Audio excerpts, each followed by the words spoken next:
Boa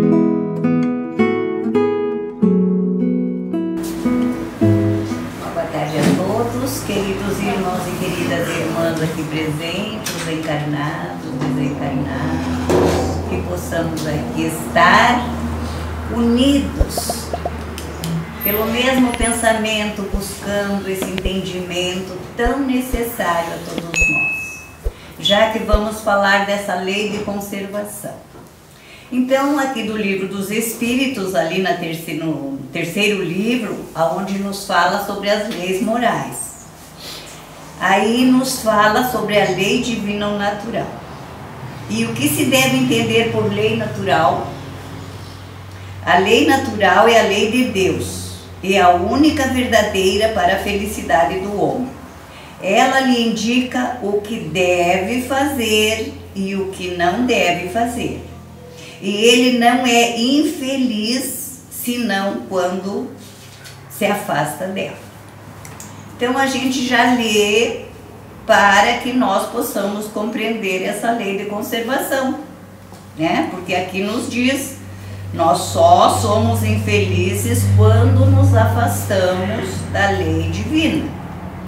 E a lei de conservação nos convida a conservar o que? Principalmente a nossa existência, a nossa vida. Se nós não conservarmos a nossa vida, o nosso ser imortal, como é que nós vamos conservar aquelas outras coisas que a gente sabe que tem muita coisa que é perecível, sim, né? Mas quando nós chegarmos a esse entendimento das leis divinas, nós vamos então entender o que nós devemos conservar. E aí nos fala sobre a lei de conservação, o instinto de conservação, os meios de conservação, gozo dos bens terrenos, necessidade supérflua e privações voluntárias e mortificações. Aí o instinto de conservação. Sabemos que todos nós, né, conservamos esse instinto de conservação. Se a gente não tivesse esse instinto de conservação também, a gente não se livraria de certos perigos, né? Quando acontece alguma situação meia perigosa, o nosso instinto, né? A gente escapa, corre para livrar-se daquele. Mas aí nós não vivemos só com o instinto.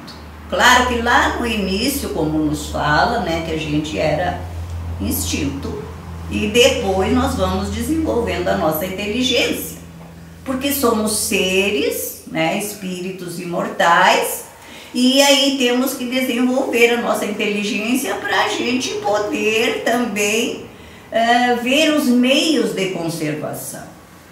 Então, o instinto de conservação é uma lei natural? É a pergunta 702. Sem dúvida, ela é dada a todos os seres vivos, qualquer que seja o seu grau de inteligência. Em uns, ele é puramente maquinal e em outros é racional. E com qual objetivo Deus deu a todos os seres vivos o instinto de conservação? Porque todos devem cooperar para os objetivos da providência. É por isso que Deus lhes deu a necessidade de viver. Aliás, a vida é necessária ao aperfeiçoamento dos seres e eles o sentem instintivamente sem se aperceber. Então, como nos diz aqui, qual é o objetivo, né, de nós, seres vivos, ter esse instinto de conservação? E a resposta é para que todos nós possamos cooperar com a providência. Então aí depende de cada um de nós a gente despertar, né? Como é que eu posso cooperar? O que eu posso fazer para conservar, por exemplo, a nossa existência, a vida dos nossos familiares, a vida dos animais, das plantas, né? Nós vamos entendendo através das obras básicas, daqueles ensinamentos que a gente vai conseguindo adquirir, para que a gente conserve, né, tudo que nós necessitamos para viver. Enquanto encarnados, a gente depende de tanta coisa, né? Mas desencarnados também, nós não vamos deixar de depender, de ser dependentes ainda dessa conservação. Então, muitas vezes a gente trabalha também só pelas coisas materiais. E amealha um monte de coisas e riqueza. E quando a gente parte daqui, não leva nada daquilo, deixamos tudo. E aqueles que às vezes herdam aquilo ali também não conservam. Nós temos que ter o equilíbrio daquilo que nós realmente necessitamos, né? Porque a gente sabe que há muito excesso, há muito abuso, há muita extravagância. E a gente então vai observando, né, que o que realmente nós necessitamos. Como diz ali, Deus lhes deu a necessidade de viver. Mas viver não é só passar pela vida. Seria tão fácil também a gente não ter preocupação nenhuma. Estou vivendo, né? Assim como tantas pessoas vivem também, né? Sem responsabilidade, sem equilíbrio, sem... enfim, né? A gente sabe que depende do nível evolutivo de cada um de nós. Então aí a gente vai ver que viver não é só passar pela vida. É aproveitar todas as oportunidades que nós temos de aprender, de ensinar, de exemplificar e de viver a vida. A vida em plenitude. Porque se a gente for viver só pelas coisas materiais, mas eu acho que seria uma beleza, né?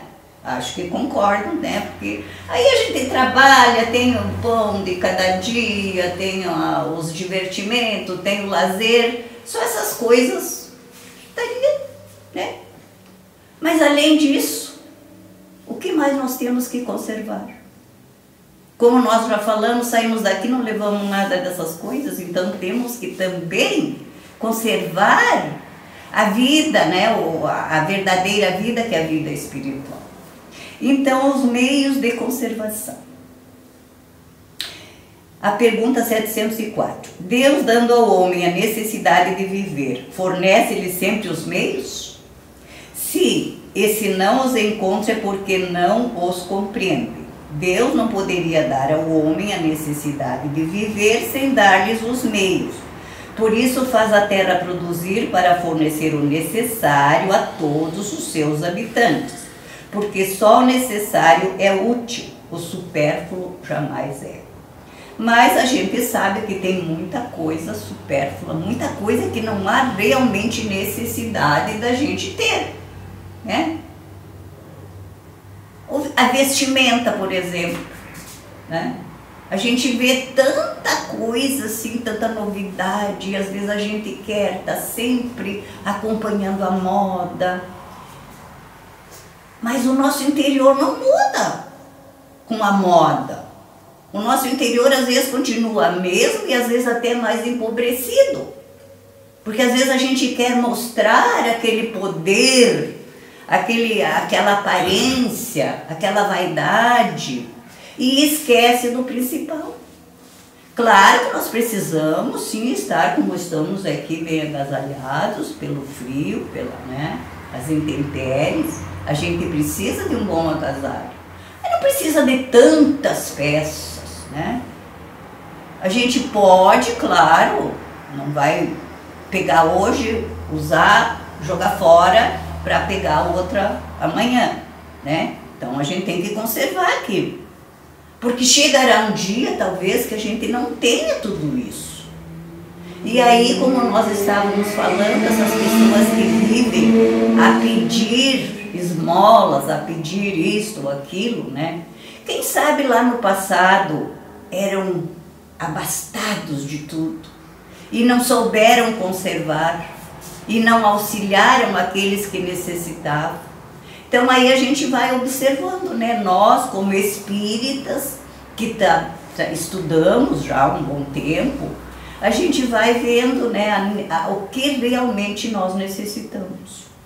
E aí, como nos fala, né, que Deus deu ao homem a necessidade de viver e fornece-lhe os meios. Claro que a gente tem, né, através da nossa inteligência, nós vamos descobrindo os meios de sobreviver com certeza nós queremos mais conforto, mas com equilíbrio, né? Porque às vezes o conforto excessivo também nos prejudica. É porque aí a gente está tão bem, a gente não olha o outro lá com necessidades, né? Aí às vezes a gente diz, eu tenho porque eu fiz. Claro que nós trabalhamos, nós nos esforçamos, mas com certeza alguém também nos ajudou. A gente não fez sozinho, não chegou até aqui sozinho, não enriqueceu assim de uma hora para outra, né? Então aí a gente vai entendendo esses meios de conservação, né? E não encontramos quando não, né? Procuramos realmente a suprir as nossas verdadeiras necessidades. E por que a terra não produz sempre bastante para fornecer o necessário ao homem? Será que não produz? Em alguns lugares talvez não, né? Mas nós aqui no sul, aqui no nosso Brasil, por exemplo, a gente vê uma produção assim maravilhosa.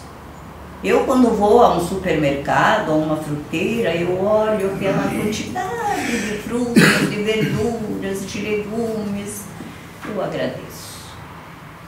Por aqueles que estão lá trabalhando para suprir as nossas necessidades. Eu não sei aqui se alguém já trabalhou na terra, na plantação. Eu trabalhei. Me criei lá no interior, plantando, colhendo, capinando, enfim. E era uma vida maravilhosa, porque a gente colhia tudo que tinha necessidade para se alimentar. Só se comprava o café, o sal e o açúcar, porque açúcar até poderia fazer com a cana de açúcar, mas era difícil, né? Então a gente comprava aquilo que realmente necessitava, mas o mais a gente colhia ali. Era uma vida maravilhosa, né? Às vezes a gente conta, e eu conto para os meus filhos, assim, eles dizem, mas parece assim que era uma coisa sacrificial. E eu não achava que era. Era tão bom. Porque a gente tinha aquela liberdade de fazer aquilo naquele horário e depois pronto. Agora a gente empregadinho ali numa firma, numa indústria, né? É aquele horário rígido, aquela obrigação, aquela, né? Que muitas vezes eu, por exemplo, estranhei muito. Eu gostaria de voltar lá para minha terrinha e continuar lá, mas era impossível também. Então a gente vê o progresso, né? Aí o que a gente vai fazer? Tem que abraçar aquela nova oportunidade que a gente teve, porque senão iria perecer. Se não tinha mais a terra para plantar, não tinha mais, né? Nós tínhamos que trabalhar para ir lá no supermercado e comprar o necessário, né? Então aí a gente vai entendendo aqueles que estão lá trabalhando para a gente também valorizar, né? Aí nós vamos ver então, por que a terra não produz? É que o homem é negligente, o homem a negligencia o ingrato. É, todavia, a terra uma excelente mãe. Frequentemente ele, né, nós às vezes acusamos a natureza pelo que resulta da sua imperícia ou da sua imprevidência. Então, aquela falta de cuidado que muitas vezes a gente vê e observa aí, né, pessoas que não têm o devido cuidado com aquele terreno, aquela terra que possuem para a plantação, né? Ou aqueles bens que já tem, muita gente não cuida realmente, né? Com esforço, com dedicação, preservando aquilo, né? Então aí quando a gente perde, a gente vai dizer, como todo mundo diz, eu era feliz e não sabia. Porque a gente tinha e não soube conservar. Aí a gente perdeu. As nossas amizades, por exemplo, a gente tem que conservar também. O amor, então, a gente tem que conservar muito, porque a gente pode perder, não perde. As amizades a gente não perde. E aí nós ficamos empobrecidos. Podemos estar ricamente ali com bens materiais, mas interiormente nós estamos pobres. Então, aí é que o homem negligencia. Tá. Aí tem várias perguntas e várias respostas, né, que a gente poderia ler, mas também, como todo mundo sabe, e com certeza nós aqui, várias vezes já lemos e já comentamos, né? Então, por bens da terra somente devem-se entender os produtos do solo? Nós sabemos que o solo é a fonte primeira de onde provém todos os outros recursos. Porque, em definitivo, esses recursos não são senão uma transformação dos produtos do solo. Por isso é preciso entender pelos bens da terra tudo aquilo que o homem pode desfrutar neste mundo.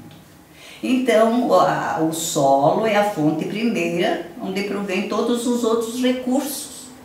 Por isso que nós temos que entender para preservar, porque senão a gente danifica, por exemplo.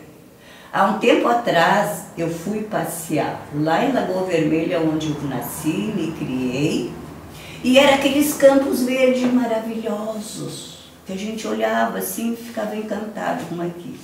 E há um tempo atrás eu fui lá passear e andamos lá pelas estradas, a gente via os campos preto como o casacão lá do nosso irmão. Aquilo me deu uma tristeza de ver. Aí eu perguntei para minha irmã, que morava lá ainda, por que aqueles campos não são mais verdes, estão tudo preto? Ela disse que era veneno que eles, né, espalhavam lá para matar aquele mato para poder plantar o soja. Aí a gente fica imaginando, se aquele veneno para matar o mato, será que faz mal só para o mato? Então a gente não sabe conservar realmente, né? E aí quando tem a escassez, o que nós vamos fazer? Ainda bem que tem importação, né? A gente importa de outros países, de outras localidades, porque muitas vezes a gente aqui, né, passa pelas privações. Então, os meios de existência frequentemente fazem falta a certos indivíduos, mesmo em meio à abundância que os cerca. O que se deve atribuir a isso? E aí já vem aquela palavrinha egoísmo, né? Há o egoísmo dos homens que não fazem sempre o que devem. Depois, e o mais frequentemente, é eles mesmos.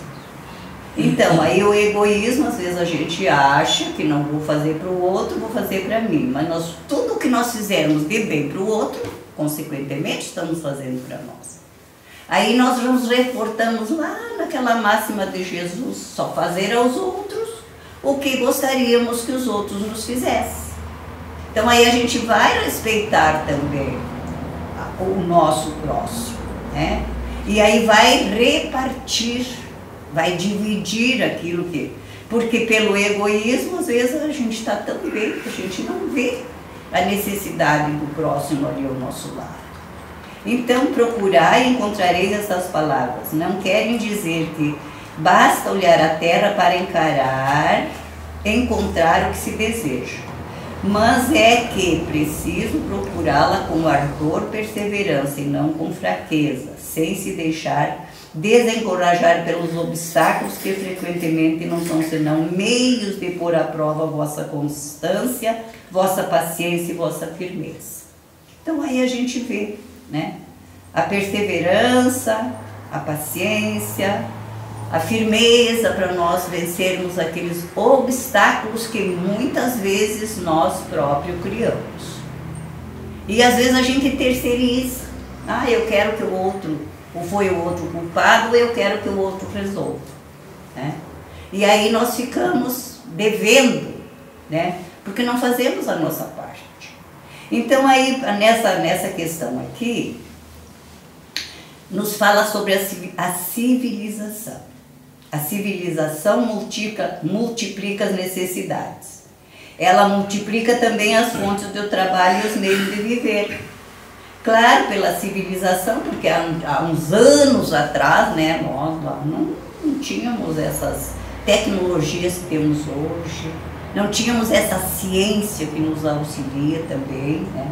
Então isso tudo vai multiplicando as nossas necessidades, mas também vai nos ajudando, nos clareando, né, os meios, porque nós temos que entender o que estamos estudando, como é que podemos praticar as nossas ações, aonde podemos empregar, né? Então, quando ela tiver terminado sua obra, ninguém poderá dizer que lhe falta o necessário, senão por sua falta. E é uma verdade. Nós, quando crianças, dependemos tudo do pai e da mãe, né? Mas no momento que nós vamos crescendo, nós também já vamos podendo auxiliar, nós também vamos podendo contribuir. Por que diz ali, né? Porque todos devem cooperar com os objetivos da providência. E aí nós observando quais são os objetivos da providência. O que nós podemos fazer para auxiliar? Às vezes a gente diz, eu quero um mundo melhor para os meus filhos.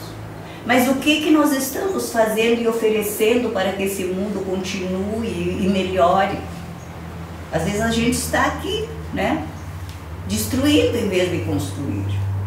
Aí quando nós, por exemplo, alugamos uma casa, tem um valor, ali pela imobiliária, vai alguém lá, faz uma vistoria, tá? E nós assinamos um contrato.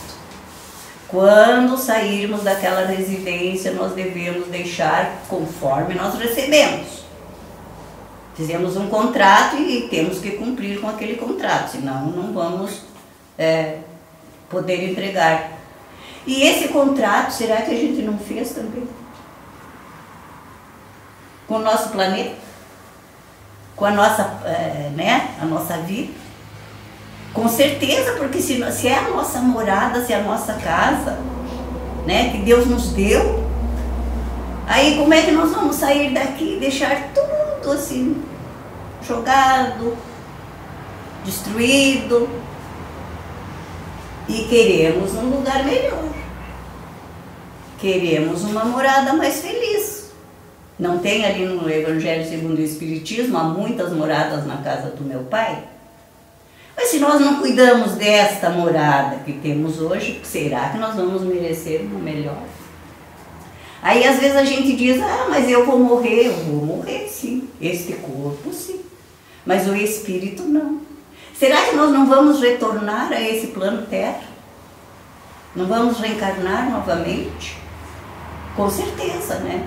Porque não é a primeira reencarnação e nem será a última. Então a gente tem que observar tudo isso para que a gente consiga aqui, cooperar com esses objetivos da providência. Para quando sair daqui, entregar essa nossa morada aqui de acordo com aquilo que a gente recebeu. Com certeza. Deus espera isso da gente. Mas nós é que temos que trabalhar, senão a gente vai sair daqui e, né, não vamos ter esses benefícios. Aí falando um pouquinho sobre a higiene pública, que é aqui dessa mesma nota aqui.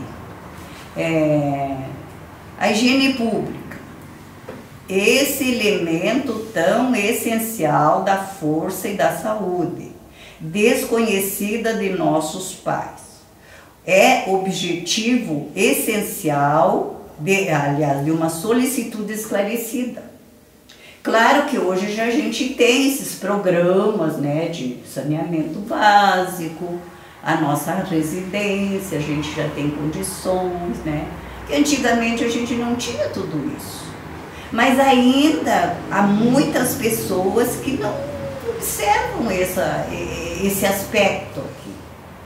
Por exemplo, o lixo que a gente vê jogado pelas ruas, em tantos lugares, que é um absurdo, né? As pessoas não se conscientizarem de que aquilo ali está prejudicando a nós mesmos. A poluição que a gente, né, produz por aí. Então tudo isso nós vamos adoecendo, com certeza, né? A gente sabe que a poluição nos faz mal. Então nós temos que buscar, nós como espíritas aqui, trabalhadores, frequentadores de uma casa espírita, buscar sempre esses conhecimentos para que a gente possa aplicar no nosso dia a dia. E aí aqueles que nos observam, né, também nós podemos exemplificar, assim como Jesus fez. E a gente também procurar encaminhar, por exemplo, as nossas crianças, né? Eu vejo hoje muitas crianças até muito bem comportadas em relação ao lixo. Aí as crianças já não jogam mais, mas tem tanto adulto que pega e vai jogando. Aí às vezes a gente diz, eu joguei só esse papelzinho, eu joguei este, o Vonete joga outro, a outra joga outro. Quando vê, né, tá ali aquela situação tão prejudicial. E aí a gente cobra do governo, cobra do presidente, cobra do prefeito, né? Quando toca a nós mesmos. Despertar na nossa consciência nesse dever de conservação. Temos 5 minutinhos. Então, esse direito é a consequência da necessidade de viver. Não, aqui, o uso dos bens da terra é um direito para todos os homens? Esse direito é a consequência da necessidade de viver. Deus não pode ter imposto um dever sem haver dado os meios de o satisfazer. Com certeza. Deus nos dá a necessidade de viver, mas também nos fornece todos os meios. Nós é que temos que também procurar, buscar, nos esforçar, nos convencer de que a nossa tarefa é uma tarefa individual, mas se torna uma tarefa coletiva, porque um vai fazendo melhor, o outro também, o outro vai, né?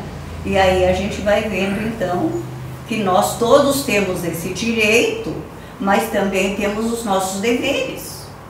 Então, com que objetivo Deus ligou um atrativo aos gozos dos bens materiais? Para excitar o homem ao cumprimento de sua missão e também para aprová-lo pela tentação. Olha só, pela tentação. Qual é o objetivo dessa tentação? Às vezes a ganância, a vaidade, o egoísmo, né? Coisas que a gente sabe que só nos prejudicam. E aí, por que ter aquela tentação? Porque eu quero, porque às vezes a gente ouve as crianças dizer, eu quero porque meu coleguinha tem, porque lá, né? Então a gente quer todo mundo ter os mesmos prazeres, os mesmos objetivos, as mesmas ilusões, os mesmos excessos. Não. Temos que ser comedidos conosco, dar aquilo que nós realmente vemos que é necessário, né? Porque às vezes a gente diz, mas enquanto é criança, a criança é muito exigente também. Se a gente for fazer todas as vontades das crianças, eles não vão saber conservar nada. Pegam hoje, já jogam ali, amanhã ganham novamente. Então essa lei de conservação nós temos que ter, né, para nós, mas passar, ensinar aqueles também. Porque eles também vão retornar. Se nós queremos um mundo melhor, temos que trabalhar para que esse mundo continue cada vez melhor. Então, aqui, qual o objetivo dessa tentação? Desenvolver sua razão, que deve preservá-lo dos excessos. Se o homem não fosse excitado ao uso dos bens da terra, senão pela sua utilidade, sua indiferença poderia comprometer a harmonia do universo. Deus lhes deu o atrativo do prazer, que o solicita ao cumprimento dos objetivos da providência. Mas, por esse mesmo atrativo, Deus quis, por outro lado, experimentá-lo pela tentação que o arrasta para o abuso do qual sua razão deve defender. Então aí entra a nossa razão, a nossa inteligência, né? Nós temos que procurar os meios de sobrevivência, né, com mais conforto, que isso é bom, é necessário, mas sem excessos, sem abusos, né?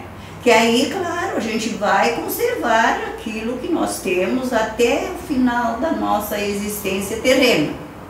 E quando sairmos daqui, nós vamos levar aquela bagagem também de conhecimento, de amor, de preservação, para quando voltar a gente estar numa condição melhor. Porque por que a gente reencarna tantas vezes? Como nós falamos ali, não é só para passar pela vida, é para aproveitar aquelas oportunidades que nós temos. E com certeza a gente vai amadurecendo espiritualmente, né? Porque para entender todos esses objetivos das obras básicas, dos ensinamentos do Cristo, é necessário esse desenvolvimento, né? Esse amadurecimento espiritual. Que a gente vê, falamos e comentamos e observamos tantas pessoas que não têm ainda esse conhecimento. Aí não tem por que se preocuparem com conservar isso ou cuidar de certas coisas, né? Porque os meios de conservação a gente sabe, mas os meios